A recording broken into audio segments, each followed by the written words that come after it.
وہ وہاں سے دیتا ہے جہاں سے بندے کو گمان بھی نہیں ہوتا. تو توکل اللہ پر قائم کیجئے گا. کاروبار ضرور کیجئے گا. توکل یہ ہے کہ آپ وہ کام ضرور کریں لیکن کہیں کہ یہ میرے کام کا نتیجہ نہیں مجھے مل رہا, یہ میرے اللہ کا فضل مجھے مل رہا ہے. تو پھر دیکھنا کہ اللہ تعالیٰ کیسے راستے کھولتا ہے. تو جب انسان اللہ کے فضل پر توکل قائم کر لیتا ہے تو پھر کام کاج ضرور کرتا ہے لیکن اس کی زندگی کی جو ٹینشن ہے وہ ختم ہو جاتی ہے. بندہ کہتا ہے کہ یہ ہے تو میں کرتا ہوں, تو یہ نہیں ہوگا تو یہ نہیں ہوگا, بس وہ جتنا کر سکتا ہے وہ کرے, باقی چھوڑ دے اس پہ, تو پھر وہ خزانہ غیب سے نصیب فرمائے گا. اچھا, حضور علیہ السلام نے ایک اور چیز ارشاد فرمائی, بلکہ اپنی امت کے لیے دعا دی, اللہم بارک لامتی فی بکورہا, اے اللہ میری امت کے لیے صبحوں میں برکتیں ڈال دے. جو کام صبح کیے جاتے ہیں ان کاموں میں بڑی برکت ہے. جو کام جو ہے وہ دیر سے کیے جاتے ہیں, رات کو کیے جاتے ہیں, دوپہر کے بعد کیے جاتے ہیں, ان میں وہ برکات نہیں رکھی گئی جو حضور کی دعا سے صبح کے کاموں میں برکت رکھی گئی ہے. تو اس لیے آپ اپنے کام کاج میں جو ہے وہ صبح کو اس کا آغاز کیجئے, پھر دیکھنا کہ برکتوں کے قافلے کیسے اترتے ہیں. اس لیے کہ میرے حضور کی دعا کبھی مسترد نہیں ہوتی. اجابت کا صحرا عنایت کا جوڑا, دلہن بن کے نکلی دعائے محمد صلی اللہ علیہ وسلم. اللہم بارک لامتی فی بکورہا, اے اللہ میری امت کی صبحوں میں برکتیں ڈال دے. تو جو کام صبح کے وقت کیے جاتے ہیں اس میں برکت رکھی گئی ہے. اگر آپ چاہتے ہیں کہ ہم آسودگی حاصل کریں تو پھر اپنے کاموں کا آغاز صبح سے کیجئے. اللہ اکبر, اس کی برکات آپ کو نصیب ہوگی. اور ایک اور بات ارشاد فرمایا کہ جو چاہتا ہے کہ اس کی عمر میں برکت ہو اور اس کے رزق میں برکت ہو, دو چیزیں جو چاہتا ہے, جو یہ چاہے کہ اس کے رزق میں اور اس کی عمر میں برکت ہو, اور یہ ہر بندہ چاہتا ہے, تو میرے حضور نے فرمایا کہ وہ اپنے رشتہ داروں کے ساتھ سلوک اچھا کرے, صلہ رحمی کرے.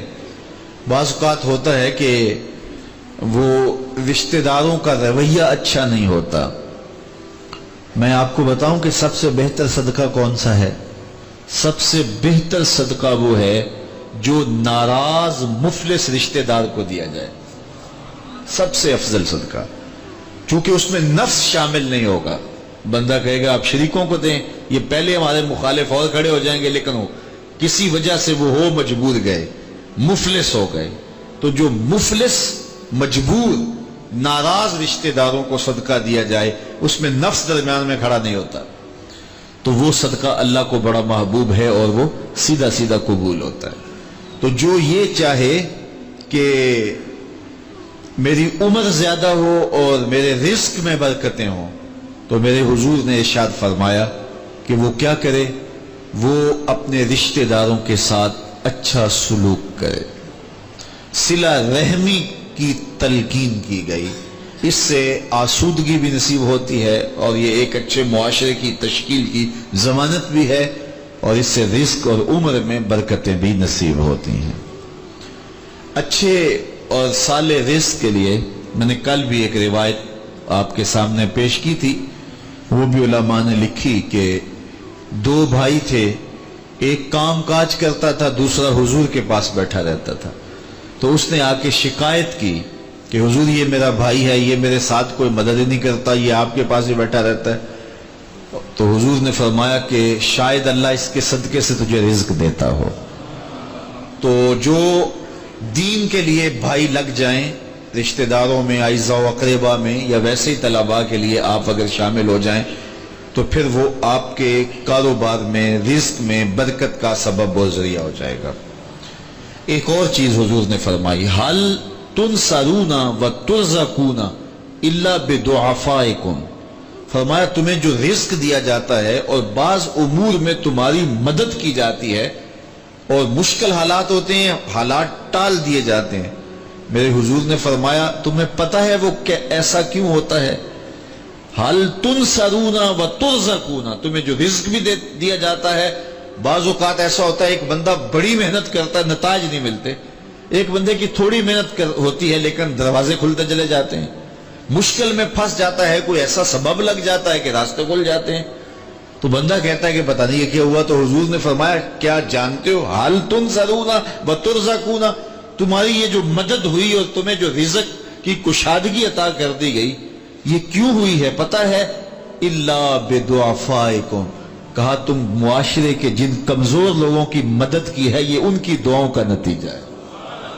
اپاہج، کمزور، لاچار، اراملہ، یتامہ، مساکین، یار جب کوئی شخص کسی یتیم کی مدد کرتا ہے اور ان کے گھر میں چولہا جلتا ہے تو عرش کا رب کتنا راضی ہوتا ہے۔ جب کوئی دکھیے کے کام آتا ہے اور اس کی اعانت کرتا ہے تو پھر وہ راضی ہو جاتے ہیں۔ غریب پھنسے ہوئے ماں باپ، گھر بیٹی جوان ہو رہی ہے اور بڑھاپے کی طرف اس کا رخ ہو رہا ہے اور ان کے پاس ہمت نہیں ہے کہ ان بیٹی کو اٹھا سکیں، تو کوئی صاحب ثروت چپکے میں جا کے ان کی مدد کر دیتا ہے کہ تیری بیٹی میری بیٹی ہے اور اس کو تو نے گھر کی دہلیز سے اٹھانا ہے، تو پھر وہ ایک دم خوش ہو جاتا ہے اور آسودہ ہو کے اس کا انتظام کرتا ہے اس کی شادی کا۔ تو کوئی جانتا ہے کہ اس بوڑھے ماں باپ کے دل سے کتنی دعائیں نکلتی ہیں اور اس جو ہے وہ بیٹی کے دل سے کتنی تمنائیں اور کتنی جو ہے وہ نیک جذبات ان اشخاص کے لیے ہوتے ہیں جو ان کی مدد کے لیے کھڑے ہوئے، تو کوئی اس کا وزن ہے؟ کوئی وزن نہیں کر سکتا کہ اللہ تعالیٰ اس کی برکت کتنی عطا کرتا ہے۔ تو میرے حضور نے ارشاد فرمایا تمہیں جو رزق دیا جاتا ہے، مصائب سے تمہیں بچا لیا جاتا ہے، آتی آتی تکلیف ٹل جاتی ہے، تمہاری نصرت دشمن کے مقابلے میں ہوتی ہے، حاسدین کے مقابلے میں تم کھڑے ہو جاتے ہو، فرمایا تمہیں پتہ ہے یہ تمہیں کیوں ایسا ہوتا ہے؟ فرمایا الا بدعفائکم، جو تمہارے معاشرے کے کمزور لوگ ہیں جن کی تم نے مدد کی، فرمایا یہ ان کی دعاؤں کا نتیجہ ہوتا ہے۔ ان کے اٹھے ہوئے ہاتھ اللہ کبھی خالی نہیں موڑتا ہے۔ اس لیے لاچار لوگوں کی، دکھی لوگوں کی، بے بس اور بے آسرا لوگوں کی مدد کے لیے کھڑے ہو جایا کرو۔ وہ کسی نے کہا تھا کہ بڑوں کی بڑی بڑی خدمتوں سے وہ سکون نہیں ملتا جو چھوٹے چھوٹے لوگوں کی چھوٹی چھوٹی خدمتوں سے مل جاتا ہے۔ بڑوں کی بڑی خدمتیں بھی کریں تو وہ راضی نہیں ہوتے، لیکن چھوٹوں کی چھوٹی چھوٹی خدمتیں، یار غریب کو تو پیار سے کھڑا کر کے اس کے پشت پہ شفقت کا ہاتھ پھیر دیں تو وہ سارا دن خوشی سے گزار دیتا ہے کہ آج جو ہے وہ فلاں صاحب نے مجھے تکریم دی ہے، مجھے عزت دی ہے۔ تو میرے حضور نے فرمایا کہ تمہاری جو مدد ہوتی ہے اور رزق دیا جاتا ہے یہ تمہارے کمزوروں کی وجہ سے اللہ تعالیٰ تمہارے اوپر کرم فرماتا ہے۔ اچھا، ایک اور ذریعہ رزق کے اضافے کا حضرت عبداللہ ابن مسعود رضی اللہ تعالی عنہ کی مرویات سے۔ یہ حضرت عبداللہ ابن مسعود جلیل القدر صحابی ہیں، ان کے ہاں بیٹیاں ہی بیٹیاں تھیں۔ اچھا، جب ان کا آخری وقت آیا اور یہ بڑے سخت بیمار ہو گئے تو نزع کی سی کیفیت طاری ہو گئی، تو حضرت عثمان غنی رضی اللہ تعالیٰ عنہ ان کا حال پوچھنے آئے۔ تو جب حال پوچھا، بیٹھے، گفتگو ہوئی، واپس چلنے لگے، تو حضرت عثمان غنی نے اشرفیوں کی 2 تھیلیاں نکال کے حضرت عبداللہ ابن مسعود کو پیش کی۔ تو انہوں نے کہا کہ مجھے تو اس کی ضرورت نہیں ہے، میں تو اس دنیا سے جا رہا ہوں، تو یہ مجھے کیوں دے رہے ہیں؟ تو حضرت عثمان نے کہا کہ یہ آپ کی بیٹیوں کے لیے، چونکہ آپ کی بیٹیاں ہی بیٹیاں ہیں تو یہ میں ان کے لیے پیش کر رہا ہوں، آپ کو تو واقعی ضرورت نہیں، دنیا سے جا رہے ہیں تو یہ ان کے لیے ہے۔ تو حضرت عبداللہ ابن مسعود نے پھر تھیلیاں موڑتے ہوئے کہا کہ میری بیٹیوں کو اس کی ضرورت نہیں ہے، اس لیے کہ میرے حضور نے فرمایا تھا کہ جس کے پاس سورہ واقعہ ہو اس کو غربت تنگ نہیں کر سکتی، تو میری بیٹیاں رات کو سونے سے قبل 1 مرتبہ سورہ واقعہ ضرور پڑھتی ہیں۔ اس لیے تم میری بیٹیوں کے بارے پریشان نہیں ہونا، اللہ کے فضل سے انہیں غربت تنگ نہیں کرے گی، ان کے پاس سورہ واقعہ جو موجود ہے، تو یہ کسی ایسے ضرورت مند کو دو جس کے پاس سورہ واقعہ نہیں ہے۔ تو سورہ واقعہ کی تلاوت یقیناً رزق کی فراوانیاں اور رزق کی برکتیں حاصل کرنے کا ایک ذریعہ ہے، اور دروازے کھل جاتے ہیں اگر سورہ واقعہ کی تلاوت تسلسل کے ساتھ کی جائے۔ اس لیے اپنے معمولات میں سورہ واقعہ کو شامل کر لیجئے گا، اس کی برکات سے انشاءاللہ رزق کی فراوانیاں نصیب ہوتی ہیں۔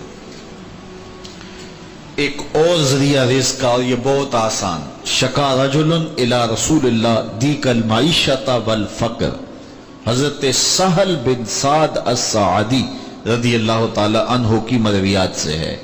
ایک شخص حضور کی خدمت میں حاضر ہوا اور اس نے کہا میں کثیر العیال ہوں، ذرائع آمدن بہت تھوڑے ہیں، میرے لیے کچھ ارشاد فرمائیے، بچے زیادہ ہیں، ذرائع آمدنی تھوڑے ہیں، تو میں مفلوق الحال ہوں۔ تو اس نے اپنے فقر کا، اپنی غربت کا حضور کے سامنے قضیہ رکھا۔ شکا رجل الی رسول اللہ دیک المعیشۃ والفقر۔ آقا کریم نے اس کو جو وظیفہ بتایا وہ بالکل آسان ہے، آپ سب کو پہلے یاد ہے، لیکن اس پہ عمل کرنے شروع۔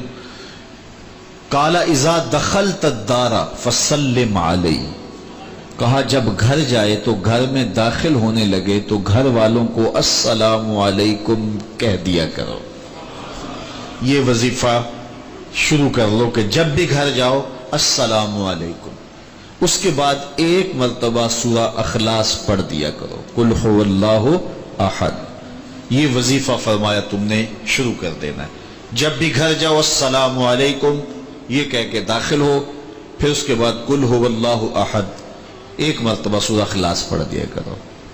اور میرے آقا نے فرمایا کبھی ایسا ہو کہ تو گھر جائے، گھر موجود نہ ہو، اہل خانہ کہیں گئے ہوئے ہوں، تو فرمایا عمل نہیں چھوڑنا، فسلم علیہ، پھر تو مجھے سلام کہنا، پھر تو مجھے سلام کہہ دینا۔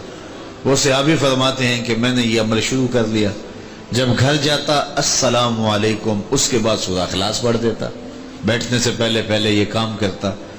اور کبھی ایسا ہوتا میں گھر نہ جاتا، گھر والے گھر نہ ہوتے، پھر تو مجھے چائے چڑھ جاتا، پھر میں حضور کو سلام کہتا۔ اللہ اکبر۔ حضرت ملا علی قاری نے شرح شفا میں لکھا ہے، جو حضرت قاضی ایاز مالکی اندلسی علیہ رحمہ نے لکھا ہے شفا میں، کہ جب گھروں کو جاؤ تو حضور کو سلام کرو، تو اس کی شرح میں لکھتے ہیں حضور کو سلام کیوں کرو، تو وہ کہتے ہیں لِأَنَّا رُوحَهُ علیہ السلام موجود فی بیوت المسلمین، اس لیے کہ حضور کی روح کا فیضان مومنین کے گھر میں موجود ہوتا ہے۔ اللہ اکبر۔ اس لیے حضور کو سلام کرو۔ وہ کہتا ہے جب کوئی نہ ہوتا میں حضور کو سلام کرتا۔ وہ اپنے نام لیواؤں کو تنہا چھوڑتے کب ہیں، جہاں ہم دم نہ ہو کوئی وہاں سرکار ہوتے ہیں۔ تو کہا اس کے بعد سورہ اخلاص پڑھ دیتا۔ یہی میرا عمل رہا۔ پھر اس کا فائدہ کیا ہوا؟ وظیفہ حضور نے بتایا تھا، اور جب بھی جاتا السلام علیکم سورہ اخلاص، کوئی نہیں ہے تو حضور کو سلام اور سورہ اخلاص کہتے میں نے عمل شروع کر دیا، حتی افاد اللہ جیرانہ، اس عمل کی برکت سے میں نے تو امیر ہونا ہی ہونا تھا، میرے ہمسائے بھی امیر ہو گئے۔ ایسی برکتیں، ایسی رحمتیں اتری کہ میرے ہمسایوں کے ہاں بھی فراوانیوں اور برکتوں کا نزول ہونے لگا۔ اسی طرح رزق کی فراوانی کا ایک اور ذریعہ ہے، اور وہ یہ انفاق فی سبیل اللہ۔ جب اللہ کی راہ میں آپ خرچ کریں گے تو پھر اس سے رزق بڑھتا ہے، جبکہ ہماری عقل و خرد کے فیصلے یہ ہیں کہ مال میں سے کچھ نکالا جائے، تو ہمارا ریاضی اور حساب یہی کہتا ہے کہ کچھ کم ہوتا ہے، ہمارے کیلکولیٹر کا نتیجہ بھی یہی ہے، ہمارا اکاؤنٹنٹ بھی یہی کہتا ہے کہ اتنے